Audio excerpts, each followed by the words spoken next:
હે ફ્રેન્ડ્સ, હે મિત્રો, તમારું બધાનું પઢાઈ પેશન પર સ્વાગત છે. મિત્રો, આજે આપણે એક સરસ મજાનું ટોપિક ડિસ્કસ કરવા જઈ રહ્યા છે અને એ છે જીપીએસસી નિબંધ કઈ રીતે લખશો. મિત્રો, ઘણા બધા વિદ્યાર્થી મિત્રોના કમેન્ટ્સ આવ્યા છે જ્યારે જીપીએસસી મેઇન્સના વિશે વિડીયો બનાવવામાં આવ્યો હતો. તો તમારું ઇંતજારની ઘડિયા પૂરી થાય છે અને જીપીએસસી નિબંધ કઈ રીતે લખશો તેના વિશે આપણે ચર્ચા કરવા જઈ રહ્યા છે. મિત્રો, યાદ રાખવું કે જીપીએસસી નો નિબંધ જે છે હંમેશા કોઈ વાર પણ લાઇટલી નહીં લેતા મિત્રો, કારણ કે મેઇન્સના બધા જ વિષય બહુ જ ઇમ્પોર્ટન્ટ છે. અને નિબંધ શા માટે ઇમ્પોર્ટન્ટ છે હું તમને બતાવું કે એ બહુ સ્કોરિંગ છે એક તો, રાઈટ, અને બીજી વસ્તુ કે એ ઇઝી પેપર પણ છે, રાઈટ. જ્યારે તમે જીએસની તૈયારી કરી રહ્યા હોય તો નિબંધની અલગથી તૈયારી કરવાની જરૂરત નથી, કારણ કે નિબંધમાં જે પણ વિષય કે પ્રશ્નો પૂછવામાં આવે છે તે બધા જીએસથી રિલેટેડ છે, યાદ રાખવું. એટલે નિબંધ પર થોડુંક વધારે ફોકસ રાખવાની જરૂરત છે. તો એને કઈ રીતે આપણે લખશું અને કઈ રીતે આપણે એને પ્રેઝન્ટ કરીશું તે બહુ ઇમ્પોર્ટન્ટ છે, રાઈટ. તો ચાલો બધા મારી સાથે તૈયાર છો નિબંધ કઈ રીતે લખશું એના વિશે જાણવા માટે. તો લેટ્સ ગો ફોર ઇટ. મિત્રો, તો પહેલા આપણે જોશું કે નિબંધની મુખ્ય પરીક્ષામાં જે આવે છે વર્ણનાત્મક હોય છે. બીજું વસ્તુ જાણવા જેવી છે કે ગુણાંક 150 માર્ક્સનું છે પેપર. માધ્યમ ગુજરાતી અથવા અંગ્રેજી બંને ભાષામાં લખી શકો છો અને સમય 3 કલાક. મિત્રો, કંઈ પણ વસ્તુની તૈયારી કરવા પહેલાં એનું સરસ મજાનું હોમવર્ક કરવાનું બહુ જ ઇમ્પોર્ટન્ટ છે. એ એક સફળ વિદ્યાર્થીની લાક્ષણિકતા છે, રાઈટ. તો નિબંધ લખવા પહેલાં આ બધી જ માહિતી તમારા મગજમાં બેસી જવી જોઈએ કે 150 માર્ક્સનું છે, ગુજરાતી અથવા અંગ્રેજી બંને ભાષામાં લખી શકે છે અને 3 કલાકનું પેપર છે. આ પ્રશ્નપત્રમાં 3 વિભાગ છે. પ્રત્યેક વિભાગમાંથી એમ કુલ 3 નિબંધ દરેક આશરે 800 શબ્દ મર્યાદામાં લખવાનું રહેશે. હા મિત્રો, યાદ રાખવું બહુ જ ઇમ્પોર્ટન્ટ છે શબ્દ મર્યાદા. 800 વર્ડ્સમાં તમારે આ નિબંધ પૂરો કરવાનો છે. એમ 3 નિબંધ લખવાના છે. 3 નિબંધ લખવાના છે 150 માર્કનું 3 કલાકમાં. એટલે આપણે આશરે 1 કલાકમાં એક નિબંધ લખી શકે છે. ઓકે, હેતુ શું છે? આ નિબંધ કેમ તમને પૂછવામાં આવે છે એ પણ ખબર પડવી જોઈએ આપણને.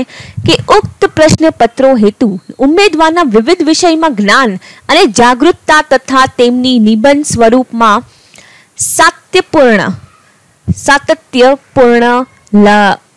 લખણની જે ક્ષમતા છે ચકાસવાનું છે. એટલે કે તમે કઈ રીતે નિબંધને પ્રેઝન્ટ કરી રહ્યા છો એ બહુ ઇમ્પોર્ટન્ટ છે. કારણ કે આ આપણે સ્કૂલનું નિબંધ નથી લખવાના કે હા એપલ પર નિબંધ આવ્યું તો આપણે લખી શકો હા એપલ લાલ છે ને આમ, એવું નથી લખવાનું. એપલ પર નિબંધ અગર તમને જીપીએસસી મેઇન્સમાં આવે તો તમે કઈ રીતે લખશો?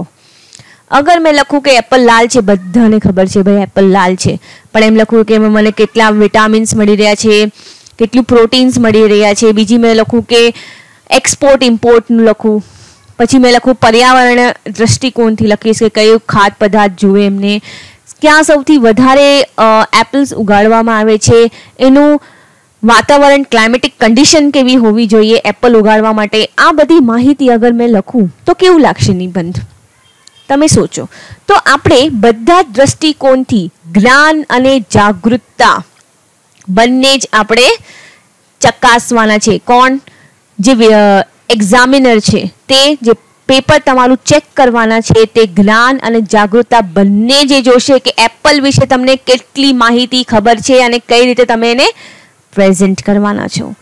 ઓકે,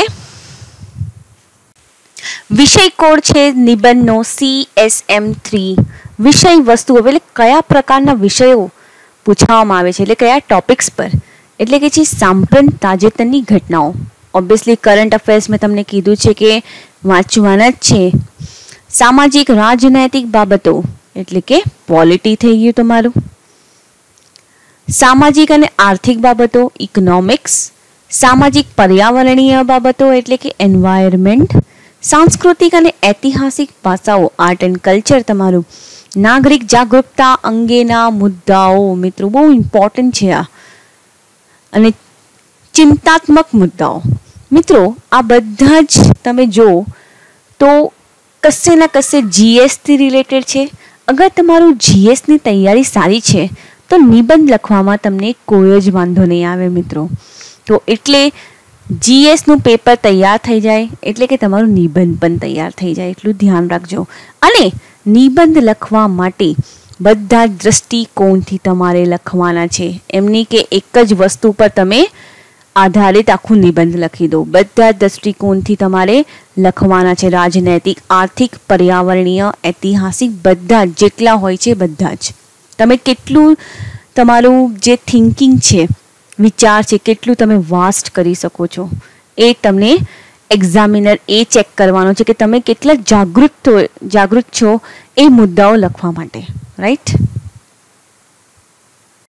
હવે મિત્રો જે એક્ઝામિનર છે જે પેપર તમારું ચેક કરવાના છે તે કઈ બાબતો ધ્યાનમાં લઈને ચકાસશે તે છે લેખનની ક્ષમતા, તમારી કેપેસિટી કેટલી છે લખવાની, સુસંગત અને ક્રમબદ્ધ રીતે અભિવ્યક્તિની ક્ષમતા, પસંદ કરેલું વિષયનું જ્ઞાન. મિત્રો હંમેશા યાદ રાખવું, જે પણ તમે વિષય પસંદ કરો એનું પૂર્ણપણે જ્ઞાન હોવું જરૂરી છે. મૂલ્યાંકન માટે નીચે મુજબની બાબતોને પ્રાધાન્ય આપવામાં આવશે. તમને સારા માર્ક્સ જોઈતા હોય તો આ ત્રણે વસ્તુ તમારા દિમાગમાં બેસાડી દેજો. નિબંધ લેખન માટેના પ્રસ્થાપિત નિયમો અને સ્વરૂપનું અનુસરણ. મિત્રો યાદ રાખો, આગળ આપણે વાંચ્યું હતું કે શબ્દ મર્યાદા કેટલી છે અને કયા ટાઈપનું આપણે લખવાનું છે. તો એ પ્રસ્થાપિત નિયમો કયા કયા છે, સ્વરૂપનું અનુસરણ, અભિવ્યક્તિમાં વ્યાકરણની શુદ્ધતા, ગ્રામર. મિત્રો રાઈટ, તમે ગુજરાતી લો અથવા તો તમે ઇંગ્લિશ લો, કોઈ પણ માધ્યમ લો, પણ ગ્રામર તમારું સારું હોવું જોઈએ.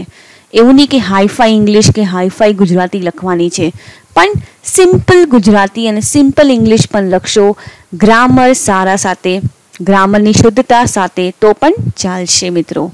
વિચાર અને અભિવ્યક્તિની મૌલિકતા, તમારો વિચાર કઈ રીતે તમે પ્રેઝન્ટ કરી રહ્યા છો બહુ ઇમ્પોર્ટન્ટ છે મિત્રો. શબ્દ મર્યાદા 800 વર્ડ્સ યાદ રાખજો, ધ્યાનમાં રાખજો. તો આ બધી જ વસ્તુ મૂલ્યાંકન માટે બહુ જ ઇમ્પોર્ટન્ટ છે. તો ફ્રેન્ડ્સ અહીંયા આપણે જોવાના છે કે જે આપણે નિબંધની ચર્ચા કરી રહ્યા છે, તો નિબંધમાં કઈ રીતે લખવાનું, શું કરવાનું, શું નહીં કરવાનું, તો વિષય સૂચિ શું છે. તો મિત્રો અહીંયા તમારી વિષય સૂચિ છે કે આપણે વિડીયોમાં શું શું વાંચવા જઈ રહ્યા છે. તો પહેલું છે વિષયોને સંપૂર્ણ રીતે વાંચવાનું. તો કઈ રીતે વાંચવાનું છે, તમે લખો તે પહેલાં વિચારો શું શું વિચારવાની જરૂરત છે, શું ન લખવું. એસેના નિબંધના 3 ભાગો હોય છે, પરિચય, ઇન્ટ્રોડક્શન, મુખ્ય ભાગ, બોડી અને નિષ્કર્ષ એટલે કે કન્ક્લુઝન. કેવી રીતે અને ક્યાંથી તૈયારી કરવી, ભાષા અને અભિવ્યક્તિમાં સુધારો કેવો કરવો, આ એક મૂલ્યાંકન કરવાનું ક્રાઇટેરિયા પણ છે મિત્રો. એટલે આ બહુ ઇમ્પોર્ટન્ટ છે. શબ્દ ભંડોળ, કઈ રીતે આપણે શબ્દ ઉમેરવા, પ્રેઝન્ટ કેવી રીતે કરવું, પ્રસ્તુતિકરણ. તો આ બધી જ વસ્તુ બહુ જ ઇમ્પોર્ટન્ટ છે. અગર આ તમે બધી જ વસ્તુ ધ્યાનમાં રાખશો તો સરસ મજાનું નિબંધ તમે લખી શકશો મિત્રો. અને આઈ રિયલી થિંક કે તમે સારા માર્ક્સ મેળવી શકશો. તો ચાલો જોઈએ પહેલું. તો પહેલું છે મિત્રો વિષયોને સંપૂર્ણ રીતે કઈ રીતે વાંચવું, રાઈટ. તો ચાલો જોઈએ વિષયોને સંપૂર્ણ રીતે કઈ રીતે વાંચવું જોઈએ. પ્રશ્નોને સંપૂર્ણ રીતે વાંચવાનું છે આપણે મિત્રો. આ સૌથી મહત્વપૂર્ણ પગલું છે મિત્રો. યાદ રાખવું, કોઈ પણ પ્રશ્ન કે વિષય પૂછવામાં આવે તો એને સિલેક્ટ કઈ રીતે કરવું, સિલેક્શન તમારું બહુ ઇમ્પોર્ટન્ટ છે. સિલેક્શન કઈ રીતે કરશો, તમારા પ્રશ્નની પસંદગી કરતી વખતે ખાતરી કરો કે આપેલ મુદ્દાઓમાંથી તમને તે મુદ્દા વિશે સૌથી વધુ ખબર છે, રાઈટ, સૌથી વધુ જાણકારી છે, સૌથી વધારે જ્ઞાન છે. આગળ આપણે વાંચ્યું હતું કે જ્ઞાન હોય, એ જાગૃતતા હોય એ મુદ્દાઓ પર, તો જ તમારે એ સિલેક્ટ કરવાનું જે કમ્ફર્ટેબલ લાગતું હોય તમને કે હા ભાઈ આ વિષય પર હું સારી રીતે નિબંધ લખી શકું છું, તો જ તમારે એ સિલેક્ટ કરવાનું. સિલેક્શન સૌથી પહેલું પગલું છે અને એ તમારું મહત્વપૂર્ણ પગલું કહેવામાં આવે છે. શું નહીં પસંદ કરવું? હવે તમારા સિલેક્શનમાં પસંદ શું નથી કરવાનું? સંવેદનશીલ અથવા વિવાદાસ્પદ વિષય. હવે જેવી રીતે છે, એક્ઝામ્પલ હું તમને આપું, Ayodhya case, right? Ayodhya case જે થઈ રહ્યું છે, રામનું મંદિર બનાવવાનું કે કંઈ પણ જે વિષય ચાલી રહ્યું છે, વિવાદાસ્પદ વિષય છે. મિત્રો, આવા ટાઈપના વિષયો એવોઇડ કરવું જોઈએ, રાઈટ? કોઈ વિષય કે જેના વિશે તમે ખૂબ ઉત્સાહી છો અથવા તે વિશે સ્ટ્રોંગ મત ધરાવો છો, આ કિસ્સામાં તમે ઉત્સાહિત થઈ જશો અને સંતુલિત નિબંધ લખવાના નિષ્ફળ થશો. આ તમારી વિરુદ્ધ કામ કરી શકે છે. મિત્રો, કંઈ પણ તમે આમ જો અને અરે યાર એક્સાઇટેડમેન્ટ, અરે આ તો મને આવડે, એકદમ તરત લખી દઈશ, ફટાફટ લખી દઈશ, આ તો મને એકદમ ખબર છે, એકદમ સ્ટ્રોંગ મત ધરાવો છો. મિત્રો, યાદ રાખવું, એક્સાઇટમેન્ટમાં ઓવર કોન્ફિડન્સને તમે આમંત્રિત કરી શકો છો મિત્રો, અને ઓવર કોન્ફિડન્સ તમારું નિબંધ બગાડી શકે છે. મિત્રો, યાદ રાખવું, આ વસ્તુ નથી કરવાની. હંમેશા નોર્મલ રહેવું જોઈએ.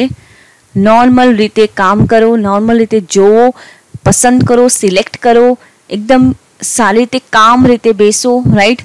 ઉત્સાહિત જરા પણ નથી થવાનું મિત્રો. બીજી વસ્તુ છે નિબંધની બ્લુપ્રિન્ટ બનાવવી. મિત્રો, નિબંધનું બ્લુપ્રિન્ટ કઈ રીતે બનાવવું જોઈએ તે આપણે જોવા જઈ રહ્યા છે. નિબંધનું બ્લુપ્રિન્ટ બનાવવું છે મિત્રો, જ્યારે પણ આપણે ઘર લેવા જઈએ છે તો એનું આપણે બ્લુપ્રિન્ટ જોઈએ છે. એ જે બિલ્ડર જે છે તમને જ્યારે બન્યું ના હોય બિલ્ડિંગ, ત્યારે તમને બ્લુપ્રિન્ટ દેખાડે છે કે અહીંયા તમારું બેડરૂમ હશે, અહીંયા તમારું હોલ હશે, કિચન હવું હશે, બાલ્કની આ રીતની હશે, રાઈટ? તો જ્યાં સુધી એ બ્લુપ્રિન્ટ તૈયાર નહીં થાય, જ્યાં સુધી સારું ઘર તૈયાર પણ નહીં થઈ શકે. એ જ એક્ઝામ્પલ લઈને નિબંધનું બ્લુપ્રિન્ટ બનાવવું બહુ જ જરૂરી છે. મિત્રો, યાદ રાખવું, બ્લુપ્રિન્ટ અગર તમે નહીં બનાવે તો 100% તમારું નિબંધ ખરાબ જવાનું છે. તો અહીંયા તમારું બ્લુપ્રિન્ટ છે. મિત્રો, યાદ રાખવું કે કઈ કઈ વસ્તુ આપણે ધ્યાનમાં લેવાની છે. લખો તે પહેલાં વિચારો. એમ નહીં કે તરત ઓલું પેપર આવ્યું ને આપણે જોયું છે પ્રશ્ન, અચ્છા આ છે, અમને આવડે છે, ફટાફટ લખવાનું સ્ટાર્ટ કરીએ. એવું નથી કરવાનું. લખવા પહેલાં ઘણીવાર તમારે વિચારવું પડશે. એકવાર તમે તમારો વિષય પસંદ કરી લો પછી તમારે તરત લખવાનું શરૂ કરવું જોઈએ નહીં. આ એકદમ ઇમ્પોર્ટન્ટ છે, યાદ રાખવું. પોતાને પહેલાં જે વિચારો આવી રહ્યા છે તે તો પહેલાં એકત્રિત કરો, ત્યારે તો તમે લખશો. થોડો સમય વિચાર કરવો અને તમારા વિચારોને એકત્રિત કરવું જરૂરી છે. અને એક વિચાર લેફ્ટમાં જશે, એક વિચાર રાઈટમાં જશે, એવું નહીં. એકત્રિત સેન્ટરમાં લાવો, રાઈટ? આપેલા મુદ્દા વિશેની બધી સંબંધિત માહિતી વિશે વિચારો અને તેમને રફ શીટમાં લખો. મિત્રો, બહુ જ ઇમ્પોર્ટન્ટ છે. આખું નહીં લખો તો ખાલી કીવર્ડ્સ તો લખો. તો આપેલા મુદ્દાના વિશે સંબંધિત જે પણ તમારા વિચાર આવે, કંઈ પણ આવે, તે ફટાફટ રફ શીટમાં તમારે લખવાનું છે. રફ શીટ તમારા પેપરમાં હંમેશા રહેશે, રાઈટ? એકવાર તમે તમારી વિચારસરણી સાથે કામ કરી લો પછી તમારે નિબંધની પ્રાધાન્યતા અને પ્રવાહ અનુસાર, એટલે પ્રાયોરિટી અને ફ્લોના અનુસાર 1, 2, 3 નંબર આપવો પડશે. મિત્રો, બહુ જ ઇમ્પોર્ટન્ટ છે. હવે તમે તમારા વિચારો લખી લીધા છે, હવે એને લાઈનમાં કે પહેલાં કયું આવશે, પછી બીજું કયું આવશે, પછી ત્રીજું કયું આવશે, તેને પ્રાયોરિટી અને ફ્લોના હિસાબથી 1, 2, 3, 4 એવી રીતે તમારે નંબર આપવાના છે અને એ રીતનું તમારે લખવાનું છે. જો તમે તમારી રફ શીટમાં બ્લુપ્રિન્ટ બનાવતા નથી તો તમે સારા નિબંધ લખી શકતા નથી. એ હું તમને 100% એટલે કહી શકું છું. હું મારો દાખલો આપું. મેં પોતે યુપીએસસી મેન્સનું એસે પેપર આપ્યું છે મિત્રો, અને હું આ ભૂલ કરી ચૂકી છું. પ્લીઝ તમે ના કરતા, રાઈટ? ફર્સ્ટમાં અટેમ્પ્ટમાં મેં જ્યારે યુપીએસસી મેન્સ એસેનું પેપર લખ્યું હતું એમાં હું આ ભૂલ કરી હતી. એટલે હું તમને મારી ટિપ્સ આપું છું કે 100% તમારો નિબંધ સારો જવા માટે બ્લુપ્રિન્ટ તૈયાર કરવો એકદમ જરૂરી છે. બીજી અગત્યની વાત મિત્રો, કે રફ શીટમાં તમે જે લખવાના છે તે કયા વિચાર લખી શકો છો. તમે કોઈ યાદ કરો કે કઈ વિષય અનુરૂપ કોઈ પણ પ્રખ્યાત સુભાષિતો તમને યાદ આવતું હોય, કે શ્લોક યાદ આવતો હોય, કે કોટ્સ કે પોયમ કંઈ પણ યાદ આવતું હોય તે તમે ઉમેરી શકો છો. વર્તમાન ઘટનાઓ તમે લખવાના છે. સંબંધિત લોકો, જે લોકો સંબંધિત છે તે પણ તમે લખી શકો છો. ઐતિહાસિક ઘટનાઓ, કાયદાઓ, અનુચ્છેદ, તેનાથી સંબંધિત વહીવટી નીતિઓ, તે વિષયથી સંબંધિત શું છે, હકારાત્મક છે, નકારાત્મક છે, બાજુઓ, અવરોધો, આ બધી જ વસ્તુ લખવાની છે. અંતમાં તમે સૂચનાઓના સુધારો પણ આપી શકો છો. તો આ મિત્રો, તમે બધી જ વસ્તુ બધા ડાયમેન્શનથી વિચારવાનું છે. મેં તમને કીધું છે કે બધી જ દ્રષ્ટિકોણથી તમારે આ નિબંધ લખવાનો છે. આગળ આપણે મૂલ્યાંકનની વાત પણ કરી હતી કે જે એક્ઝામિનર હશે, જે પેપર ચેક કરવાનું હશે, તે શું જોશે તમારામાં, કે તમને કેટલી નોલેજ છે તે વિષય પર. એટલે એ નોલેજ ચકાસવા માટે તમારે બધા જ દ્રષ્ટિકોણથી તમારે એ નિબંધ લખવાનો છે. રાઈટ? પર્યાવરણના હિસાબથી, આર્થિક હિસાબથી બધી જ ડાયમેન્શન તમારે ઉમેરવાની છે. નેક્સ્ટ આપણે જોશું 3 ભાગોમાં પરિચય, મુખ્ય ભાગ અને નિષ્કર્ષ. મિત્રો, નિબંધના 3 મેઇન ભાગો હોય છે: ઇન્ટ્રોડક્શન, બોડી અને કન્ક્લુઝન. મિત્રો, એકવાર તમે બધું ઉમેરવાનું યાદ કરી લો, જેના વિશે તમે નિબંધ અંગે વિચાર કરી શકો છો, પછી તેને ક્રમમાં આપી શકો છો. તો મિત્રો, ઇન્ટ્રોડક્શન, બોડી અને કન્ક્લુઝન બહુ જ ઇમ્પોર્ટન્ટ છે નિબંધ લખવા માટે. તો આપણે જોશું કે પરિચય, મુખ્ય ભાગ અને નિષ્કર્ષ કઈ રીતે લખવું જોઈએ. અને ક્રમમાં જ્યારે તમે ગોઠવી લો છો, જે આપણે બ્લુ પ્રિન્ટમાં આપણે ચર્ચા કરી છે આની, તો આ એક બહુ જ મહત્વપૂર્ણ સ્ટેપ છે. આ લખાઈ જાય એટલે તમારું નિબંધ પણ સરસ રીતે લખાઈ જશે. તો ચાલો જોઈએ પરિચય, મુખ્ય ભાગ અને નિષ્કર્ષ કઈ રીતે લખવું જોઈએ. પરિચય કઈ રીતે લખવું આપણે? તો તમારા નિબંધની રજૂઆત 2 મહત્વપૂર્ણ હેતુઓ માટે પૂર્ણ કરે છે. મિત્રો, કયા છે આ 2 હેતુ? પ્રથમ, તે તમારા વાચકને વિષયમાં રસ લે છે અને તમને તેના વિશે શું કહેવાના છો તે વાંચવા માટે પ્રોત્સાહિત કરે છે. મિત્રો, હંમેશા ઇન્ટ્રોડક્શન જે હોય છે બહુ જ ઇમ્પોર્ટન્ટ હોય છે. કોઈ પણ આપણે નોવેલ કે કવિતા કે કંઈ પણ આપણે વાંચવાના હોય, એનું અગર ઇન્ટ્રોડક્શન એકદમ ઇન્ટરેસ્ટિંગ કે એક્સાઇટમેન્ટ આપતું કે પ્રોત્સાહન કરતું એવું ના હોય ને, તો આપણને બોરિંગ લાગે છે. એટલે એ તમારા વાચકને, એટલે કે એક્ઝામિનર જે ચેક કરવાના છે, તેને એકદમ રસમય લાગવું જોઈએ અને એને પ્રોત્સાહિત કરવું. અરે, આગળ એને શું લખ્યું હશે, મને એકદમ એક્સાઇટેડ થઈ રહ્યું છે. રાઈટ? તો એવું એને ફિલિંગ આવવી જોઈએ. બીજું, તે તમારા વાચકને તમે શું કહેવા જઈ રહ્યા છો તે માર્ગદર્શિકા, એટલે કે ડાયરેક્શન અને તેમાં બનેલા મહત્વના મુદ્દાઓ આપે છે. મિત્રો, હંમેશા યાદ રાખવાનું કે જે પણ મુદ્દો પૂછ્યો છે, વિષય પૂછ્યો છે, એના પર કોન્સન્ટ્રેટ રાખવાનું. ફોકસ તમારા મુદ્દા પર હોવું જોઈએ. ઇન્ટ્રોડક્શન એ તમને વાચકને એકદમ ઇન્ટરેસ્ટિંગ લાગવું જોઈએ અને બીજું એ ડાયરેક્શનમાં જવું જોઈએ જે મુદ્દો છે, એ તમારે ધ્યાન રાખવું પડશે. શક્તિશાળી પરિચય જે છે, સ્ટ્રોંગ અગર ઇન્ટ્રોડક્શન બનાવવું હોય, તમારા વાચકનું ધ્યાન ખેંચે છે અને તેમને વાંચન ચાલુ રાખે છે. અગર સ્ટાર્ટિંગમાં જેને એવું લાગે, અરે આ તો આમ જ લખ્યું છે, હવે કંટાળો આવે છે મને આગળ વાંચવાનું, એવું નહીં લાગવું જોઈએ. ઓકે, વાચકને એકદમ ઇન્ટરેસ્ટિંગ લાગવું જોઈએ.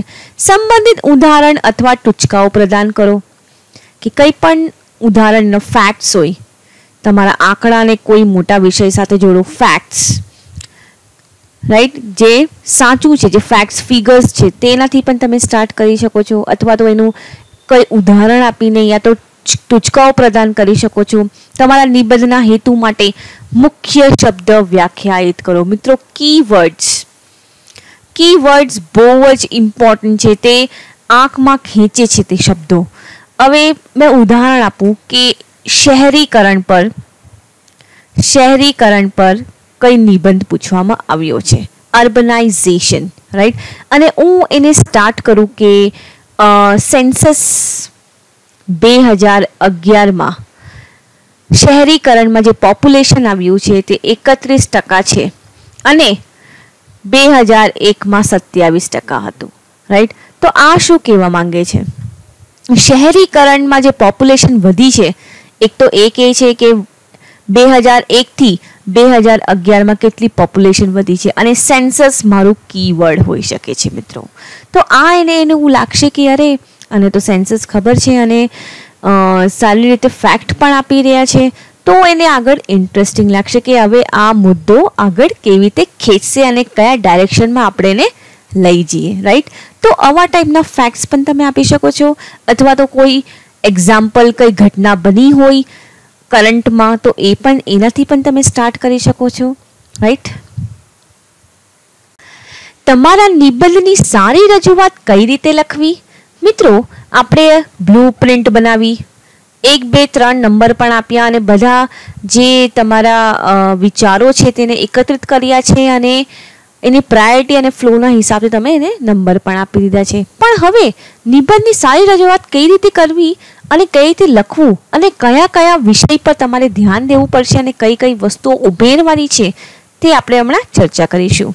તો મિત્રો, મુખ્ય વિષય વસ્તુ વિકસિત કરવી, આ બધી વસ્તુ જે છે અહીંયા આપણે જે ચર્ચા કરવા જઈ રહ્યા છીએ બહુ જ ઇમ્પોર્ટન્ટ છે, રાઈટ? એ છે વિષય પર આધારિત કોઈ પણ વિષય તમે સિલેક્ટ કરો, તમે નીચેના વિકલ્પોમાંથી પસંદગી કરી શકો છો જે શ્રેષ્ઠ રીતે બંધ બેસે છે. હવે બહુ બધા વિષયો હશે, પોલિટી પર હશે કે આર્ટ એન્ડ કલ્ચર પણ હશે, આર્થિક ઇકોનોમિક પર હશે, બહુ બધા વિષયો હશે, રાઈટ? તો કઈ રીતે તમારે જે પસંદ કર્યું છે એમાં કઈ રીતે તમે ઉમેરી શકો છો કઈ કઈ વસ્તુ. ટેમ્પોરલ એટલે કે એક તમારો કાળ સૂચક જેવું, ભૂતકાળ, વર્તમાન, ભવિષ્ય. સેકન્ડ છે ક્ષેત્રીય એટલે કે એરિયાઝના હિસાબથી પૂછવામાં આવશે. મીડિયા પર હોઈ શકે છે, વિજ્ઞાન અને ટેકનોલોજી, વ્યવસાય, રમતગમત, ધર્મ, રાજકારણ અને વહીવટ. જીવનશૈલી પર પૂછી શકાય છે, વ્યક્તિગત, કૌટુંબિક, વ્યવસાયિક, કાર્યસ્થળ, સમાજ, સામુદાયિક, રાષ્ટ્રીય, વૈશ્વિક. સમસ્યા અને નિરાકરણ, કલ્પના, ઐતિહાસિક ઉત્ક્રાંતિ અને કરંટ સ્થિતિ કઈ કઈ છે, લાભો, સમસ્યાઓ અને એને ઉકેલો. સ્ટેન્ડર્ડ જે છે મિત્રો, સામાજિક, રાજકીય, આર્થિક, વહીવટી, આંતરરાષ્ટ્રીય, પર્યાવરણીય, ઐતિહાસિક, વૈજ્ઞાનિક, સુરક્ષા અને સંરક્ષણ, કાનૂની. આંકડા, ઉદાહરણો, નિષ્ણાતની મંતવ્યો અને બંધારણીય જોગવાઈઓ નિર્ણાયક છે અને તે તમારી દલીલોને અધિકૃત બનાવે છે. મિત્રો, હંમેશા યાદ રાખવું, કોઈ પણ વિષય તમે સિલેક્ટ કરો, આ બધામાંથી કોઈ પણ સિલેક્ટ કરો, બધા જ ડાયમેન્શન્સમાં લખવાની જરૂરત છે. ડાયમેન્શન્સની વાત આપણે આગળ કરીશું. આંકડા અને ઉદાહરણ આપતી વખતે કોઈ પણ તમે દલીલ કરો, એ ફેક્ટ તમારે જે તમે પ્રસ્તુત કરી રહ્યા છો, યાદ રાખો કોઈ પણ એવિડન્સ કે પ્રૂફ વિના કોઈ પણ દલીલ કરવી નહીં. આગળ મેં તમને સેન્સસ 2001નું ઉદાહરણ આપ્યું, તે મેં કહ્યું કે સેન્સસ 2011ના હિસાબથી આટલા ટકા હતા. એટલે વાંચકને ખબર પડે, એક્ઝામિનરને ખબર પડે કે હા અને સેન્સસ વાંચ્યું છે, રાઈટ? એ જાગૃત છે. હવે હું કોઈ પણ આંકડો અહીંયા બોલું કે IMFના મુજબ GDP જે છે આપણા ઇન્ડિયાનું તે 5% રહેશે, તો એને ખબર પડશે કે હા ભાઈ આ IMFએ કહ્યું છે. કોઈ પણ વસ્તુ, કોઈ પણ રિપોર્ટ્સ જે છે તે પણ તમારે થોડીક વાંચી લેવાની ફેક્ટ્સ માટે, કારણ કે આમાં લખવામાં તમારે જોઈશે. તો યાદ રાખો, કોઈ પણ દલીલ, કોઈ પણ વસ્તુ લખવા વિના, એવિડન્સ લખવા વિના લખતા નહીં મિત્રો, ઓકે? સમાપ્ત. હવે સમાપ્ત કઈ રીતે કરશો? નિષ્કર્ષ ભાવિ, આશાવાદી, નોંધ પર હોવું જરૂરી છે. 3-4 વાક્યોમાં સંપૂર્ણ નિબંધનો સારાંશ આપવાની જરૂર છે. તે પછી તમે ભવિષ્ય માટે તમારી દ્રષ્ટિ લખી શકો છો. મિત્રો, સમાપ્ત, ઇન્ટ્રોડક્શન અને કન્ક્લુઝન એકદમ સરસ મજાનું હોવું જોઈએ અને આ બધી વસ્તુ તમારે ઉમેરવાની રહેશે કે તમે આખા નિબંધમાં એક સારાંશ આપી શકો છો, રાઈટ? જેમાં PM મોદીના ભાષણોની કેટલીક ઉપયોગી વાક્યો મેળવી શકો છો. અગર તમે એનું એ જોતા હોય, PMના બધા ભાષણોના વિડીયોઝ જોતા હોય તો એમાં એ કોઈ પણ વાક્ય તમે ઉમેરી શકો છો. સબકા સાથ સબકા વિકાસ, કંઈ પણ જે કાર્યક્રમ ચાલતું હોય છે, પ્રોગ્રામ એને બનાવ્યા છે એના પર બી તમે લખી શકો છો. રિફોર્મ, પરફોર્મ, ટ્રાન્સફોર્મ, બિલ્ડિંગ એ ન્યૂ ઇન્ડિયા વગેરે કંઈ પણ એને કહ્યું હોય તે તમે ઉમેરી શકો છો. ઉમદા અભિવ્યક્તિઓ, બંધારણીય આદર્શો, સંસ્કૃત શ્લોક અને કોટ્સ એ તમારા નિબંધને સમાપ્ત કરવાનો એક સારો રસ્તો છે. એક પોઝિટિવ નોટ સાથે તમે એને એક પૂર્ણ વિરામ આપી શકો છો, અથવા તો બંધારણીય આદર્શો કંઈ પણ એના માટે તમારે આર્ટિકલ્સ વાંચવું બહુ જરૂરી છે. સારા સારા લોકોના જે ઉમદા અભિવ્યક્તિઓ છે એમના આર્ટિકલ્સ છે તે બહુ સારા સારા હોય છે. એની પણ ચર્ચા આપણે આગળ કરીશું. નિબંધનો મુખ્ય ભાગ કેવી રીતે લખવો. હવે આપણે ઇન્ટ્રોડક્શન જોઈ લીધું કે પરિચય કઈ રીતે લખવો જોઈએ. હવે આપણે જોઈશું કે મુખ્ય ભાગ જેની બોડી કહેવામાં આવે છે તે કઈ રીતે લખવું. ગુણવત્તાવાળો ફકરો સ્પષ્ટ મુખ્ય વિચાર જણાવે છે. મિત્રો હંમેશા યાદ રાખવું કે એકદમ તમે જે ફકરો સ્ટાર્ટ કરો એકદમ ગુણવત્તાવાળો હોવા જોઈએ. તે તમારા વિચારોને સ્પષ્ટ રીતે પ્રસ્તુત કરે છે. મજબૂત પુરાવાઓને આધારે આ મુખ્ય વિચારને ટેકો આપે છે અને તેનું વિશ્લેષણ કરે છે અને તે બધાને તમારા નિબંધના એકંદર કેન્દ્રમાં જોડે છે. મિત્રો યાદ રાખવું કે મેં કહ્યું હતું કે તમે કંઈ પણ દલીલો કે કંઈ પણ વિચાર તમે પ્રસ્તુત કરો એને પુરાવા વિના નથી કરવાનું. પુરાવાઓને આધારે જ તમારે મુખ્ય વિચારોને ટેકો આપશે.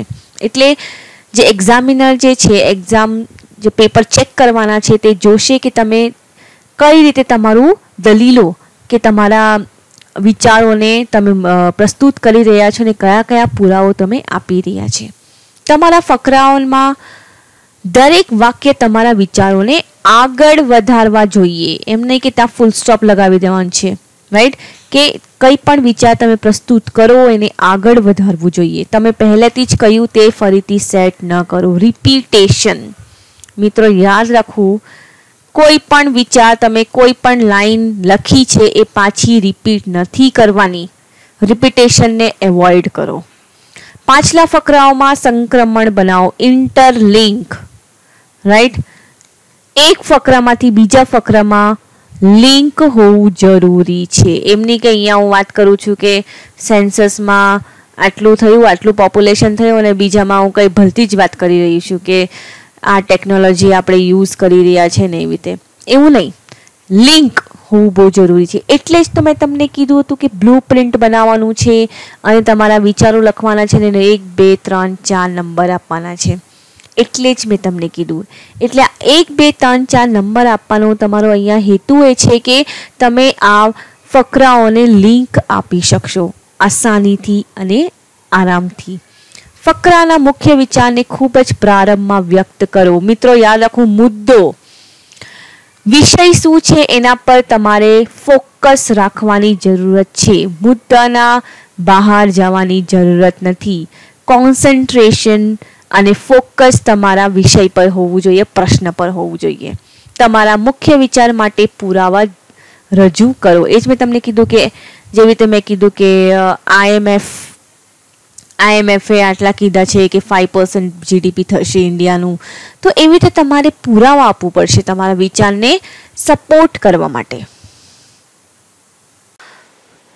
મુખ્ય ભાગ, ફકરાની રચનાની શ્રેષ્ઠ રીત એ છે કે ફકરાના પહેલા વાક્યમાં દલીલ લખવી અને પછી એને સમજાવવાની અથવા નીચે આપેલા વાક્યોમાં ઉદાહરણો આપવી. મિત્રો આ એકદમ સિમ્પલ વે છે તમારા જે ફકરાઓ છે તેને લિંક કરવાની. કે એક દલીલ તમે પેશ કરી કે હા એક સેન્ટેન્સ જેવું કે ફોર એક્ઝામ્પલ મેં તમને કહ્યું, મેં જેવી રીતે કીધું હતું કે શહેરીકરણમાં પોપ્યુલેશન જે છે, અર્બનાઇઝેશન, પોપ્યુલેશન આટલા 31% વધી ગયા છે. તો મેં પછી એના લિંકમાં આપી શકું છું કે કઈ રીતે વધ્યા છે, કે શું કારણો છે, આપણે કેવી રીતે એને નિયંત્રણ કરી શકીએ છીએ પોપ્યુલેશનને. તો મેં એના લિંકમાં પછી પેરેગ્રાફ્સ આપી શકું છું અને એના ઉદાહરણો પણ આપી શકું છું. ઉદાહરણ બહુ સિમ્પલ વે છે સમજાવવાનું કે તમે જે વિચારી રહ્યા છે તે વાચકને સમજાઈ જાય. દરેક ફકરાને મિની નિબંધ તરીકે ધ્યાનમાં લો, જે દલીલ રજૂ કરશે, તેને સમજાવશે, ઉદાહરણ પૂરા પાડશે અને પછીના ફકરા માટે ખૂબ ટૂંકી નિષ્કર્ષપૂર્ણ ટિપ્પણી અથવા શ્રેણિક વાક્ય લખશે. મિની નિબંધ મિત્રો, બહુ વધારે મોટા પેરેગ્રાફ્સ કે ફકરાઓ લખવાની જરૂરત નથી. એકદમ નાના પેરેગ્રાફ તમારે લખવા, એટલે એ દેખાવમાં પણ એકદમ સુંદર લાગે અને વાચકને વાંચવાનું પણ મજા આવે. બહુ મોટા પેરેગ્રાફ હોય ને તો આપણને બહુ બોરિંગ લાગે છે, અરે આટલા મોટા પેરેગ્રાફ કોણ વાંચવાનું, એવું તમે જ ફીલ કરશો કે અરે નહીં યાર, તો બહુ બોરિંગ લાગી રહ્યું છે, હું તો નથી વાંચવાની, રાઈટ? તો એવું ફિલિંગ આવવાની જરૂરત નથી. એટલે આપણે નાના પેરેગ્રાફ્સ, ફકરા બહુ લાંબા ના હોવા જોઈએ, કારણ કે તેઓ નિબંધને એકવિધ બનાવે છે. મિની નિબંધ એટલે કે એક પેરેગ્રાફમાં એક વિચાર, બીજા પેરેગ્રાફમાં બીજા વિચાર, એટલે એ મિની નિબંધ તરીકે પણ કહી શકાય છે. કારણ કે તમે બોલી શકો છો કે આમાં તમે કંઈ અનુચ્છેદ આર્ટિકલ નાખ્યું છે, રાઈટ? કે આર્ટિકલ આમાં શહેરીકરણ આવી રહ્યું છે. પછી આમાં તમે કંઈ લખ્યું કે આ ટેકનોલોજી અમે યુઝ કરી રહ્યા છીએ પોપ્યુલેશનને નિયંત્રિત કરવા માટે. તો એક મિની નિબંધ પણ લાગશે, તમારા વિચારો પણ સ્પષ્ટ રહેશે અને એ એકદમ સારું મજાનું નિબંધ પણ બની શકે છે. એક પેરેગ્રાફમાંથી બીજા પેરેગ્રાફમાં સરળતાથી કેવી રીતે લખવું અને કઈ રીતે જવું કે ઇન્ટરલિંક પણ રહે અને વિચાર પણ તમારા સ્પષ્ટ રીતે પ્રસ્તુત થાય. તો એને કહેવાય છે મિત્રો ક્રિએટિવ રાઇટિંગ. બહુ વધારે આપણે હાઈફાઈમાં નથી જવાનું, પણ રાઇટિંગ બી તમારી એવી હોવી જોઈએ કે તમને સરળતાથી તમારા વિચારો પ્રસ્તુત કરી શકો છો. તો એક પેરાના અંતમાં એક લિંક વાક્ય છોડી શકો છો કે હા ભાઈ, એ લિંક તમે બીજા ફકરામાં પૂર્ણ કરશો. એક સવાલ દ્વારા તમે છોડી શકો છો. આગળના ફકરાની શરૂઆતમાં શિફ્ટનો સંકેત પણ કરી શકો છો કે હા ભાઈ, આગળનું ફકરો જે લખવાનું છે એમાં બીજા કઈ વિચારનું શિફ્ટ થશે. મિત્રો, મેં આગળ તમને દ્રષ્ટિકોણની વાત કરી હતી, ડાયમેન્શન્સની વાત કરી હતી કે તમારે બધા ડાયમેન્શન્સમાં, બધા દ્રષ્ટિકોણમાં તમારે વિચાર કરવાનો છે. પેપરમાં 800 શબ્દ લખવાના છે, એ આપણે જોયું. 800 શબ્દ, એક પેજમાં લગભગ 100 શબ્દો આવી શકે છે. મેં એવરેજ કહું છું કે નાના હોય કે મોટા હેન્ડરાઇટિંગ હોય, 100 શબ્દો આવી શકે છે અને લગભગ મેક્સિમમ 3 થી 4 પેરેગ્રાફ તમારે લખવા.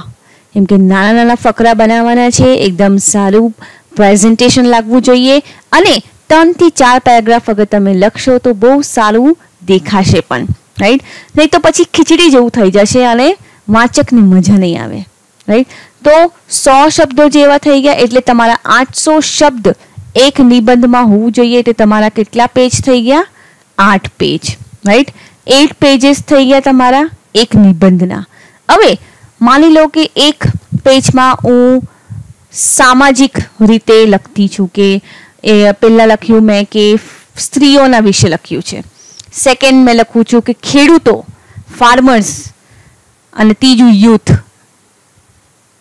રાઈટ? યંગ જનરેશનના હિતમાં લખું છું. તો આ મારા થઈ ગયા છે સામાજિકના. પછી બીજું મેં દ્રષ્ટિકોણ મેં લઉં છું પોલિટી. ત્રીજું છે ઇકોનોમિક્સ. એવી રીતે 3 પેજ ભરાઈ ગયા. લિંક હોવું જરૂરી છે મિત્રો. અહીંયા હું લિંક છોડીશ કે હા ભાઈ, આગળ હું ઇકોનોમિક્સનું લખીશ એમ કરીને.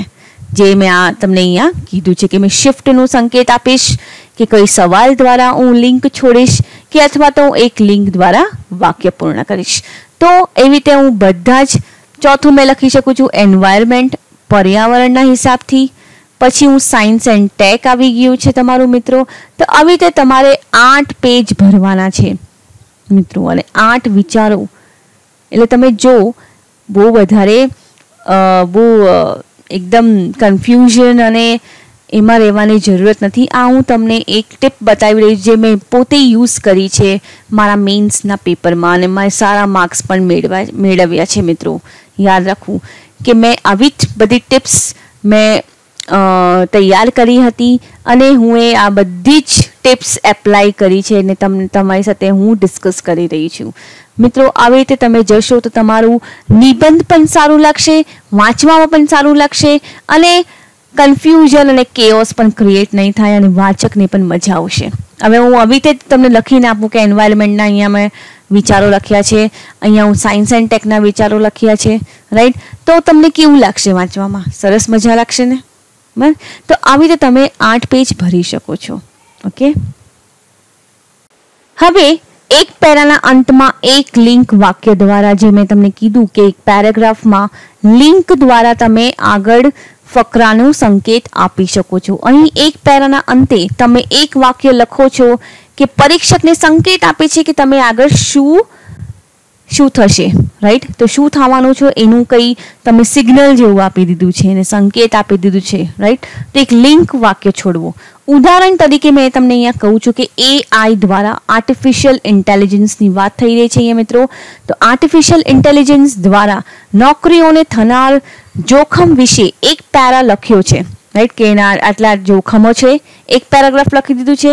આ પેરાના અંતમાં તમે એક લિંક વાક્ય લખી શકો છો કે આગળ આપણે એ હકીકતને ધ્યાનમાં રાખવું જોઈએ કે કૃત્રિમ બુદ્ધિ એટલે કે આર્ટિફિશિયલ ઇન્ટેલિજન્સ માત્ર આર્થિક જ નહીં પણ નૈતિક પણ એક મોટો પડકાર છે. હવે તમે છોડ્યું અને પછીના પેરામાં તમે આર્ટિફિશિયલ ઇન્ટેલિજન્સને લાગતા નૈતિક મુદ્દાઓ વિશે લખી શકો છો. કેવું લાગે છે આવી રીતે હું લખું તો એક વાક્યમાં તમને સંકેત મળે છે કે હા, આગળ હું પડકારોની વાતો કરવાની છું, એના લાગતા નૈતિક મુદ્દાઓ વિશે લખવાની છું, રાઈટ? તો આ એક ઉદાહરણ તમને આપ્યું છે કે એક લિંક દ્વારા બીજા પેરેગ્રાફમાં કઈ રીતે આપણે લખવું. ત્રીજું આપણે જોયું, આગળના ફકરાની શરૂઆતમાં શિફ્ટનો સંકેત. શિફ્ટ કઈ રીતે કરવું? અહીં તમે પેરાની શરૂઆતમાં ફક્ત એક અથવા બે શબ્દ ઉમેરી શકો છો જે તમારા સબ ટોપિકનો સંકેત આપે છે. મિત્રો, એવા બહુ બધા ટોપિક્સ હોય છે જેના સબ ટોપિક્સ પણ હોય છે. જે રીતે ઉદાહરણ તરીકે વૈશ્વિકરણ. વૈશ્વિકરણ બહુ મોટું એક વાસ્ટ ટોપિક છે, રાઈટ? એના પરના એક નિબંધમાં એના ઐતિહાસિક ઉત્ક્રાંતિ અને પ્રભાવ વિશે હમણાં જ એક પેરા લખ્યો છે. માની લો કે એનું ઇન્ડસ્ટ્રીયલ રિવોલ્યુશન ક્યારે થયું અને બહુ બધી વસ્તુ ઐતિહાસિક ઉત્ક્રાંતિની વિશે હમણાં લખ્યું છે. આગળની પેરા એવી વસ્તુથી શરૂ કરી શકો છો કે રાજકીય રીતે પણ વૈશ્વિકીકરણ જબરદસ્ત અસર પડે છે. વૈશ્વિકરણમાં જબરદસ્ત અસર પડી છે. આ રીતે પરીક્ષક તરત જ જાણી જશે કે શું અપેક્ષા રાખવી જોઈએ, રાઈટ? તો પહેલા ઐતિહાસિક ઉત્ક્રાંતિના વિશે લખ્યું કે હિસ્ટોરિકલ, એનું બેકગ્રાઉન્ડ લખ્યું. એના પછી હું એવી રીતે શિફ્ટ કરું છું રાજકીય પર, પોલિટી પર, રાઈટ? તો આ રીતે શિફ્ટનું સંકેત તમે આપી શકો છો. નિષ્કર્ષ કઈ રીતે લખવું? હવે કન્ક્લુઝન પર આવ્યા છે આપણે. ઇન્ટ્રોડક્શન, મેઇન બોડી બધું ડિસ્કસ થઈ ગયું છે. હવે કન્ક્લુઝન કઈ રીતે લખવું? નિષ્કર્ષનો હેતુ નિબંધનો સરળ અંત લાવવાનો છે. મિત્રો, યાદ રાખવું કે આપણે કન્ક્લુઝન કેના માટે ઇમ્પોર્ટન્ટ હોય? વિરામ આપવા માટે ઇમ્પોર્ટન્ટ છે કન્ક્લુઝન. તો નિષ્કર્ષનો હેતુ નિબંધનો સરળ અંત લાવવાનો છે. તે નોંધવું પણ મહત્વપૂર્ણ છે કે મજબૂત સમાપ્ત કરવું તેટલું જ મહત્વપૂર્ણ જેટલું છે મજબૂત પરિચય. એટલે કે જેટલું તમારું મજબૂત ઇન્ટ્રોડક્શન ઇમ્પોર્ટન્ટ છે એટલું જ મજબૂત કન્ક્લુઝન પણ ઇમ્પોર્ટન્ટ છે. વધુ ગુણ મેળવવા માટે બંને મહત્વપૂર્ણ છે. યાદ રાખવું મિત્રો. નિબંધ નીચેની રીતે સમાપ્ત કરી શકાય છે. કઈ રીતે? મુખ્ય મુદ્દાઓને સંક્ષિપ્તમાં અને જુદા જુદા શબ્દો એટલે કે સારાંશ સાથે પુનરાવર્તન કરવું. આગળનો રસ્તો અથવા ક્રિયાનો માર્ગ સૂચવવો. કઈ પણ વસ્તુ લખી છે આપણે આગળ આવી રીતે કરી શકીએ છીએ. સજેશન આપી શકો છો પણ એવિડન્સ સાથે. અથવા કોઈ રસપ્રદ વ્યક્તિગત ટિપ્પણી અથવા કોઈ સંબંધિત ટૂચકો ઉમેરવો. નિષ્કર્ષમાં સકારાત્મક દ્રષ્ટિકોણ હોવો જોઈએ. મિત્રો, એવું નહીં કે નેગેટિવ કહી દીધું છે કે આવું તો થશે જ નહીં, એવું નહીં. કન્ક્લુઝન હંમેશા પોઝિટિવ હોવું જોઈએ. આગળનો માર્ગ દેખાડવો જોઈએ, રાઈટ? કે આવી રીતે થશે તો આગળ આવી રીતે થશે, એવું ટાઈપનું કંઈ. તો નિષ્કર્ષમાં સકારાત્મક દ્રષ્ટિકોણ હોવો જોઈએ. તે વાદળોમાં ચાંદીની અસ્તર જોવા જેવું હોય છે મિત્રો. ચાંદીની જે અસ્તર હોય ને એટલું ટ્રાન્સપરન્સી હોવું જોઈએ. વાદળોમાં કેવું ચાંદીની અસ્તર દેખાય એવું ટાઈપનું આખું ટ્રાન્સપરન્ટ દ્રષ્ટિકોણ તમારે રાખવું પડશે. એવું નહીં કન્ફ્યુઝનમાં તમે એને કઈ સકારાત્મક વસ્તુ કહી શકો છો, એવું નહીં. તે શક્ય તેટલું સ્પષ્ટ અને સંક્ષિપ્ત હોવું જોઈએ. તો આવું ટાઈપનું કન્ક્લુઝન તમારે લખવું. ઓબ્વિયસલી તમે રિપોર્ટ્સ પણ ઉમેરી શકો છો, રાઈટ? જેટલા પણ રિપોર્ટ્સ આવી રહ્યા છે, ઇન્ડેક્સ, તો આ બધી વસ્તુ તમે ઉમેરી શકો છો. ફ્રેન્ડ્સ, હવે આપણે ડિસ્કસ કરવાના છે શું ન લખવું. બહુ જ ઇમ્પોર્ટન્ટ છે. હજી તક આપણે એ ડિસ્કસ કર્યું છે કે શું લખવું જોઈએ, પણ શું ના લખવું એ પણ ડિસ્કસ કરવું જરૂરી છે. શું ન લખવું? લોકશાહી કરતાં રાજશાહી વધુ સારી છે.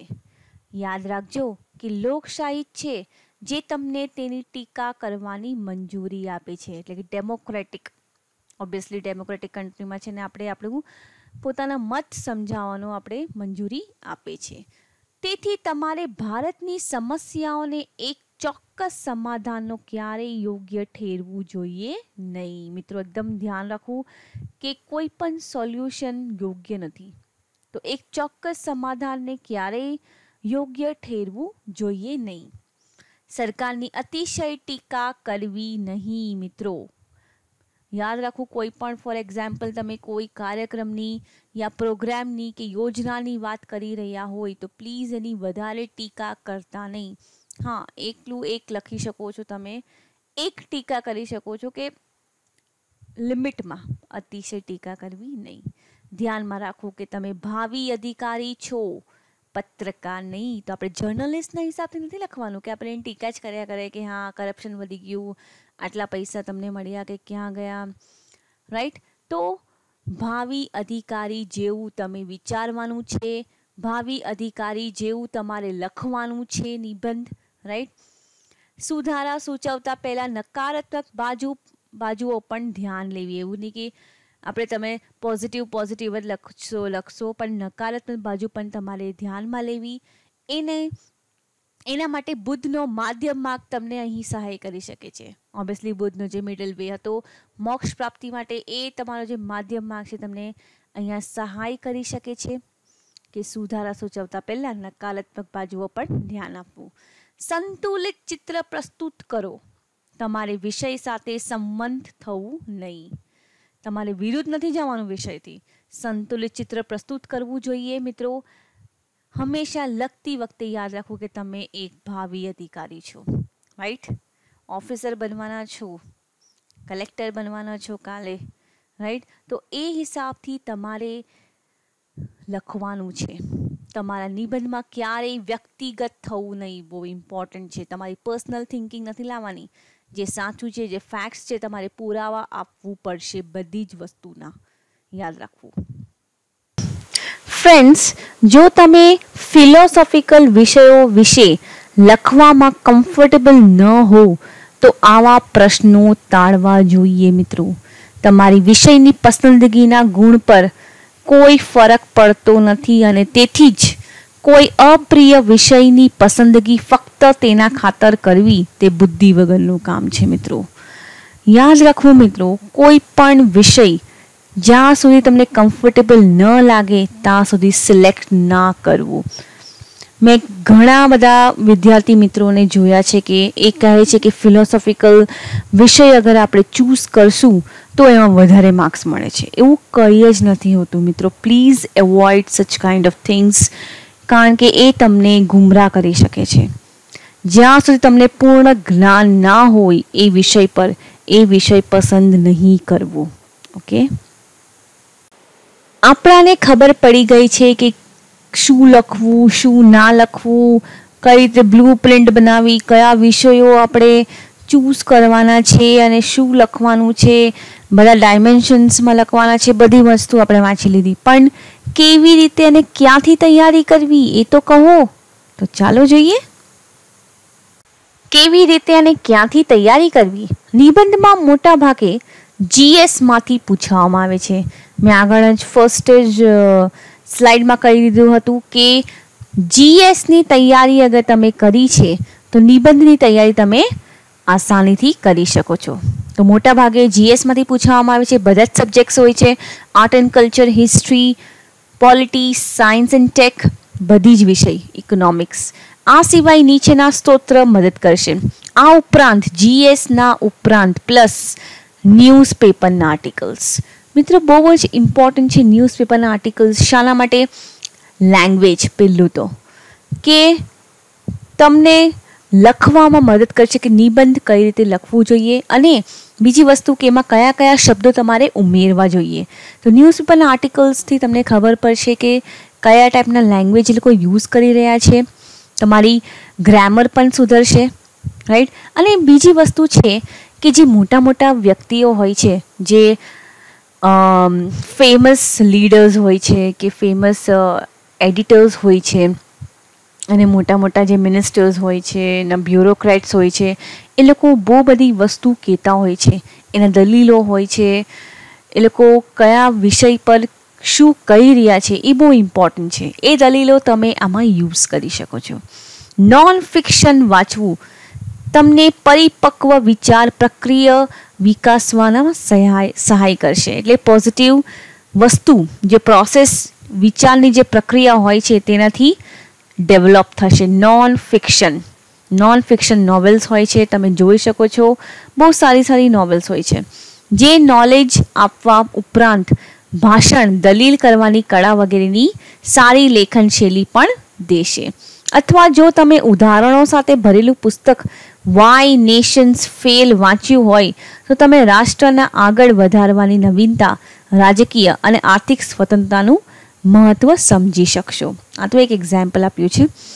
તેથી સિલેબસ સંબંધિત સામગ્રી સિવાયની પુસ્તકો વાંચવાનો શોખ કેળવવો પડશે. મતલબ એવું જ નહીં કે સિલેબસમાં છે જે છે તે જ વાંચ્યું છે. તે ફક્ત જીએસ માટે સારું છે, જીએસની તૈયારી માટે સારું છે, પણ નિબંધમાં તમે આ બધી વસ્તુઓ, દલીલો અને પછી આ સજેશન્સ, ન્યૂઝપેપર આર્ટિકલ્સ, આ નોન ફિક્શન નોવેલ્સ, આ બધી વસ્તુ તમને નિબંધ આકર્ષિત બનાવવામાં કામ લાગશે. મિત્રો, વિશિષ્ટ સામયિકોના સંદર્ભ આપવો, એટલે કે જે પણ રિપોર્ટ્સ હોય છે અમુક વિષયો માટે, તેમાં એની યોજના, પ્રાક્ષિક, આર્થિક સર્વે વગેરેની વિશિષ્ટ મુદ્દાઓનો સંદર્ભ લઈ શકો છો. મિત્રો, યાદ રાખવું કે જેવી રીતે મેં તમને કેવું કુરુક્ષેત્ર કરીને આવે છે, યોજના કરીને એક આવે છે બુક, તો આ બધી જે છે ગવર્મેન્ટની સ્કીમોની બુક છે, યોજનાઓની બુક્સ છે. તો આ તમને મદદ કરશે એક સારો નિબંધ, એક ફેક્ટ્સ આપવા માટે. ઉદાહરણ તરીકે મેં તમને કહ્યું કે આદિજાતિના મુદ્દાઓ અથવા જાહેર આરોગ્ય અંગેના નિબંધ માટે તમે તાજેતરના આંકડા મેળવવા માટે આ સામયિકોના વિશિષ્ટ મુદ્દાઓ લઈ શકો છો, આ રિપોર્ટ્સના વિશિષ્ટ મુદ્દાઓ લઈ શકો છો, જેવી રીતે IMR, MMR, કુપોષણનું સ્તર વગેરે, અને તે ક્ષેત્રની સરકારી યોજનાઓની સકારાત્મક અને ટીકાઓના વિશે પણ તમારે લખવું જરૂરી છે. તો મિત્રો, યાદ રાખવું કે હું જ્યારે સ્ટાર્ટ કર્યું હતું ને મેં જ્યારે લખવાનું મેઇન્સમાં જ્યારે લખ્યું હતું તો એમાં આ બધા જ મુદ્દાઓ મેં લખ્યા હતા. અને પ્લસ જે પ્રખ્યાત વ્યક્તિઓ છે એ શું બોલે છે અને શું દલીલો આપ્યા છે એના અવતરણો પણ મેં ઘણા બધા અવતરણો પણ લખ્યા છે. મિત્રો, પણ નિબંધનો જે મુદ્દો છે, વિષય જે છે પૂછવામાં આવ્યો છે, એનાથી ફોકસ હટાવવું નહીં. એ ફોકસ પર જ મેં બધી વસ્તુ કરી હતી, મેં બધી વસ્તુ લખી હતી, રાઈટ. સારી વાર્તાઓ, કથાઓ અને અવતરણો એકત્રિત કરવું. ઘણા બધા નિબંધોમાં મેં આ પણ યુઝ કર્યું છે. અખબારો અને પુસ્તકો જે નિબંધમાં વાપરી શકો છો તેમાં કથાઓ, અવતરણો અને વાસ્તવિક જીવનની વાર્તાઓ નીચે લખવી જોઈએ. જેવી રીતે બુદ્ધનું સંબંધિત હોય તો બુદ્ધનું લખી શકો છો, જૈનોનું લખી શકો છો, રાઈટ. તો એવી રીતે પ્રખ્યાત જે લીડર્સ રહી ચૂક્યા છો કે કંઈ પણ તમને જે પણ યાદ આવે તે તમે એક નોટ્સ બનાવો, એમાં બધી આ વસ્તુ લખો, એકત્રિત કરો, અને જ્યારે તમે નિબંધ લખવા જાઓ એના પહેલાં એકવાર વાંચી લો. મિત્રો, હવે આપણે ચર્ચા કરવા જઈ રહ્યા છીએ ભાષા અને અભિવ્યક્તિઓમાં સુધારો કઈ રીતે કરવો. કઈ ભાષા યુઝ કરવી, આપણે અભિવ્યક્તિમાં સુધારો કેવી રીતે કરવો. ભાષા અને અભિવ્યક્તિમાં સુધારો કઈ રીતે કરવો મિત્રો, એ આપણે જોશું. નિબંધની ભાષા શક્ય તેટલી સ્પષ્ટ હોવી જોઈએ. મિત્રો, મેં આગળ પણ કીધું છે કે તમારી લેંગ્વેજ, તમે જે ભાષા ગુજરાતી અથવા તો ઇંગ્લિશ કોઈ પણ યુઝ કરી રહ્યા છો તે સિમ્પલ હોવી જોઈએ. સિમ્પલ અને સમજમાં આવે એવી.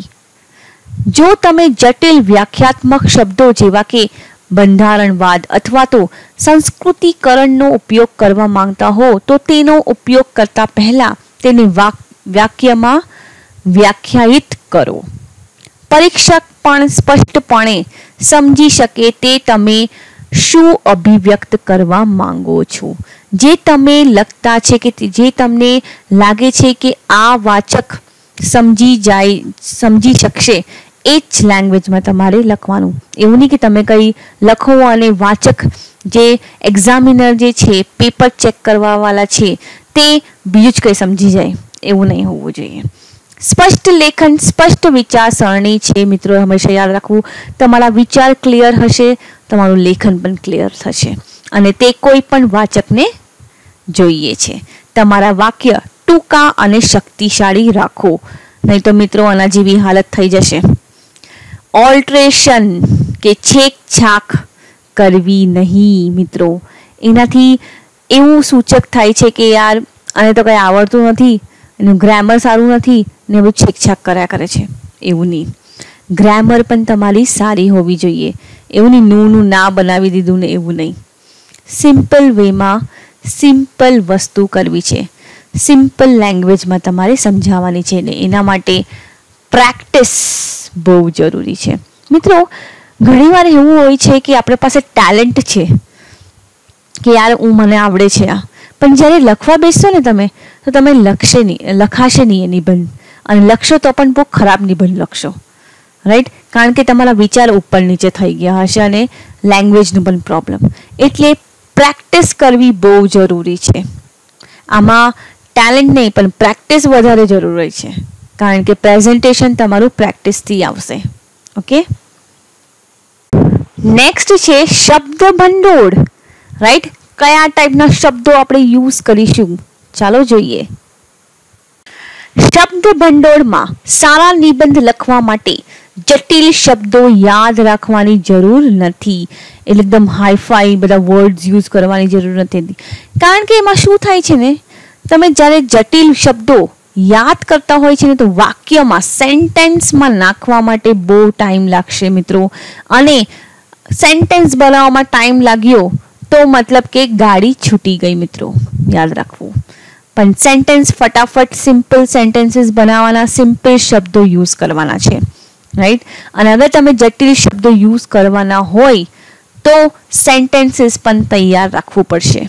પરંતુ પ્રસંગોપાત કોઈ શક્તિશાળી શબ્દનો ઉપયોગ અથવા કોઈ સારા વાક્ય તમારા લેખનને ચોક્કસપણે અલગ છાપ આપે છે. યાદ રાખવું. લાગશે તો બહુ સારું કે તમે યાર બહુ સારા સારા શબ્દો યુઝ કરી રહ્યા છે, એને કહેવાય છે કીવર્ડ્સ. એ કીવર્ડ્સ તમારા સેન્ટેન્સને સ્ટ્રોંગ બનાવે છે અને વાચકને એટલે કે એક્ઝામિનરને એવું લાગશે કે યાર આને તો બહુ બધું આવડે છે, સારા સારા શબ્દો યુઝ કરી રહ્યો છે. તમારી શબ્દ ભંડોળ બનાવવાની શ્રેષ્ઠ રીત એ છે કે નોન ફિક્શન અને અંગ્રેજી અથવા તો ગુજરાતી અખબારો વાંચવું.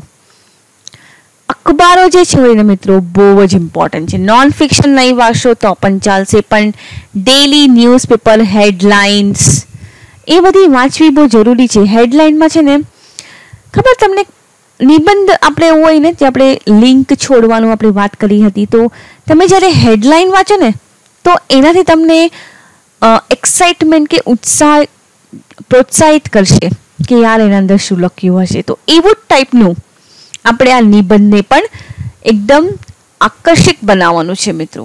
તો એના માટે આ ન્યૂઝપેપર બહુ ઇમ્પોર્ટન્ટ છે. આ વાંચતી વખતે જો તમને કોઈ સારા વાક્ય કે એવું કોઈ પુસ્તકમાં નોંધી લેવું જોઈએ મિત્રો, કારણ કે ન્યૂઝપેપર તો એકવાર વાંચ્યું એટલે ગયું, એ તો રદ્દીમાં, રાઈટ. તો સારા સારા વાક્ય જે છે અંડરલાઈન કરો અને એ એક નોટબુકમાં નોંધો મિત્રો. બહુ ઇમ્પોર્ટન્ટ છે. બધી જ વસ્તુ નોટબુકમાં નોંધ કરી મૂકો. એક્ઝામ લખવા પહેલા આ નોટબુક વાંચીને જ જવાનું, બીજું કંઈ વાંચવાની જરૂરત નથી. ઓકે. પ્રસ્તુતિકરણ, પ્રેઝન્ટેશન. મિત્રો પ્રેઝન્ટેશન બહુ ઇમ્પોર્ટન્ટ છે. નિબંધ લખવા માટે જે તમારા વિચાર છે એને તમે પ્રેઝન્ટ કઈ રીતે કરી રહ્યા છો બહુ ઇમ્પોર્ટન્ટ છે. પ્રસ્તુતિકરણ માટે શું ઇમ્પોર્ટન્ટ છે? સારા નિબંધ લખવું હંમેશા સરળ હોતું નથી મિત્રો. એસે લખવાનું ઇમ્પોર્ટન્ટ છે, ઇઝી છે, સ્કોરિંગ છે, પણ હંમેશા એ સરળ હોતું નથી. તેને યોગ્ય અભિગમ, રાઈટ એપ્રોચ અને સારી અભ્યાસ જરૂરી છે મિત્રો. પ્રેક્ટિસ એનું એક જ કી છે કે તમે પ્રેક્ટિસ કરો. પ્રેક્ટિસ નહીં કે પ્રતિભા સફળતાની ચાવી છે. ટેલેન્ટ તો છે પણ પ્રેક્ટિસ જરૂરી છે એમાં મિત્રો. મુક્ત જગ્યા આવશ્યક છે. તમારા લખાણની આજુબાજુના માર્જિનનું અવલોકન કરવું જોઈએ મિત્રો. જેવી રીતે આ પેપર છે અને અહીંયા માર્જિન છે, નહીં કે માર્જિનના અંદર જતા રહ્યા અને બહાર જતા રહ્યા અને એવું નહીં. જેવું માર્જિન છે માર્જિનમાં જ લખવાનું છે મિત્રો. આ એક પ્રેઝન્ટેશનની ખૂબી છે, રાઈટ. તમારે સારા નિબંધ લખવાની ખૂબી છે. ફકરા વચ્ચે અંતર આવશ્યક છે. એવું નહીં કે એકદમ ચીપકીને બધા પેરેગ્રાફ્સ લખ્યા છે, એવું નહીં. અંતર, એક લાઈન છોડો તો એક જ લાઈન છોડવાની છે બધામાં, બે લાઈન છોડો તો બે લાઈન છોડવાની છે, રાઈટ. તમારી હસ્તાક્ષર ધ્યાનમાં લેવું મિત્રો. હેન્ડરાઇટિંગ બહુ જ ઇમ્પોર્ટન્ટ છે. સારા હેન્ડરાઇટિંગ લખવું એ ઇમ્પોર્ટન્ટ છે. તેને પરીક્ષકને સુઘડ અને વાંચવા યોગ્ય બનાવો. હવે કોઈ વાંચશે તો સારા હેન્ડરાઇટિંગ લાગશે તો એને સારું લાગશે વાંચવા માટે. એ જ સારી પેઠે લખેલી પેનનો ઉપયોગ કરો. પેન બી બહુ ઇમ્પોર્ટન્ટ છે. તમને લાગતું હશે કે અરે આ શું મેડમ કહી રહ્યા છે પેન, પણ પેન, લાઇટ પેનથી લખો અને ડાર્ક પેનથી લખો એમાં અંતર છે મિત્રો. કોઈ પેપર જોજો તમે, લાઇટ પેન વાંચવાની મજા નહીં આવે, પણ જે ડાર્ક પેનથી લખ્યું હોય ને સારું એકદમ ઇંકથી, તો તમને વાંચવામાં મજા આવશે. તો આ એક સારી ટિપ્સ છે જે તમારે ધ્યાનમાં લેવી પડશે. જ્યાં જરૂરી હોય ત્યાં જ કીવર્ડ્સને રેખાંકિત કરો. બહુ ઇમ્પોર્ટન્ટ છે. જે આપણે આગળ વાંચ્યું કે શબ્દ ભંડોળ, શબ્દ જે સારા તમે યુઝ કરી રહ્યા છો તેને અંડરલાઈન કરવું ઇમ્પોર્ટન્ટ છે. અંડરલાઈન એટલે કરવું કે એ એક્ઝામિનરના આંખમાં તરત આવી જશે અને એને લાગશે કે અરે આને તો બહુ સારી રીતે બધું આવડે છે, કીવર્ડ સ્ટીક પણ કર્યા છે, રાઈટ. તો આ એક સારું લક્ષણ છે સક્સેસફુલ થવા માટે, એક સક્સેસફુલ નિબંધ લખવા માટે. ઓકે. સો ફ્રેન્ડ્સ, અહીંયા આપણો રિવિઝનનો ટાઈમ થઈ ગયો છે. જેટલું આપણે વાંચ્યું છે એ એક ઝટકામાં ફટાફટ આપણે વાંચી લઈએ. તો પેલું છે શું? તમે જે નિબંધ લખવા જઈ રહ્યા છો તેનું માળખું એટલે કે બ્લુ પ્રિન્ટ તૈયાર કરવું. બહુ જ ઇમ્પોર્ટન્ટ છે મિત્રો બ્લુ પ્રિન્ટ. મેં તમને કહ્યું બ્લુ પ્રિન્ટે મને બહુ સારા માર્ક્સ મેળવવા માટે હેલ્પ કરી છે. અમારી સલાહ એ છે કે ભાષાનો ઉપયોગ કરવો, સિમ્પલ સરળ ભાષાનો ઉપયોગ કરવો. જો પરિચય વાચકમાં કુતૂહલ પેદા કરી શકે તો મહાન થશે. એટલે કે એક્સાઇટમેન્ટ પેદા કરી શકે તો એ બહુ સારું છે મિત્રો. એવું ટાઈપનું પરિચય આપવું. શરૂઆતથી અંત સુધી એક તાર્કિક ચાલુ હોવું જોઈએ. લિંક મિત્રો, લિંક નથી તોડવાનું તમારે. ઇન્ટ્રોડક્શન, બોડી અને કન્ક્લુઝન ત્રણેય લિંકમાં હોવું જોઈએ, right. Focus on what you are writing, મતલબ કે જે ટોપિક તમે સિલેક્ટ કર્યું છે, જે વિષય સિલેક્ટ કર્યું છે એના આધારિત જ હોવું જોઈએ, એનો વિરુદ્ધ નહીં. તમારા સ્વરમાં ખૂબ આક્રમક અથવા નિરાશવાદી બનો નહીં. બહુ એક્સાઇટમેન્ટ એટલે કે આક્રમક બી નથી બનવાનું અને બહુ નિરાશવાદી પણ નથી લખવાનું. સારા મુદ્દાઓ સાથે આવો અને નવા દ્રષ્ટિકોણો વ્યક્ત કરો કે આવું પણ થઈ શકે, આવું પણ થઈ શકે, આવું પણ થઈ શકે, રાઈટ. તો સારા મુદ્દાઓ ચૂઝ કરવું જોઈએ જેમાં તમે વધારે ને વધારે તમે લખી શકો છો અને વધારે દ્રષ્ટિકોણથી તમે તમારી વિચારધારા વ્યક્ત કરી શકો છો. અખબારો અથવા સામયિકોના નિષ્ણાતો દ્વારા લખાયેલા નિબંધો પણ જાઓ અને સમજો કે તેઓ પરિચય નિષ્કર્ષ ફકરાઓને કેવી રીતે ફ્રેમ કરે છે. તમે ક્યારે પણ રિપોર્ટ કે એવું કોઈ વાંચ્યું હોય ને, યોજના ને બધી કંઈ જે રિપોર્ટ્સ આવે છે, જે સ્કીમો આવે છે, જે ગવર્મેન્ટના આર્ટિકલ્સ આવે છે, એ ક્યારે વાંચ્યું તો તમને ખબર પડશે કે કેવી રીતે એ લોકો ઇન્ટ્રોડક્શન અને કન્ક્લુઝન ફ્રેમ કરે છે. ઇવન તમે જે ન્યૂઝપેપરમાં આર્ટિકલ્સ આવે છે એની પણ જોઈ શકો છો, રાઈટ. મહિલા સશક્તિકરણ, ગ્રામીણ વિકાસ, સામાજિક ન્યાય, આતંકવાદ અને આંતરિક સુરક્ષા વગેરે જેવા વિષયો નિબંધો માટે વિષયો છે. મિત્રો, આ બધા એવા વિષયો છે ને ઓલ ટાઈમ ફેવરેટ છે, એવરગ્રીન છે, રાઈટ. અને આના વિશે તમે ભરીને તમે લખી શકો છો. પણ શું લખવું, શું ના લખવું, એ બધી જ વસ્તુ તમારે ધ્યાનમાં રાખીને લખવાનું છે. અને જીપીએસસી પરીક્ષામાં આના વિવિધ પરિમાણો અને તૈયાર થવું જોઈએ. એટલે કે બધી જ વસ્તુ, બધા જ દ્રષ્ટિકોણે તમારે પણ તૈયાર થવું જોઈએ, રાઈટ. તો આ એક ફક્ત રિવિઝન હતું. આયા હું વિરામ લઉં છું મિત્રો. આપણું આ લાસ્ટ સ્લાઇડ છે આ વિડીયોની. આઈ હોપ કે તમને આ વિડીયો પસંદ આવ્યો હશે અને આ વિડીયોથી તમે સારા મજાનું નિબંધ લખી શકશો, હું 100% કહી શકું છું મિત્રો. કારણ કે મને સારા માર્ક્સ મળ્યા છે આ રિવિઝનથી. ઓકે, સો અહીંયા હું વિરામ લઉં છું. નેક્સ્ટ વિડીયોમાં આપણે મળીશું. ટિલ ધેન, ગુડ બાય અને ટેક કેર.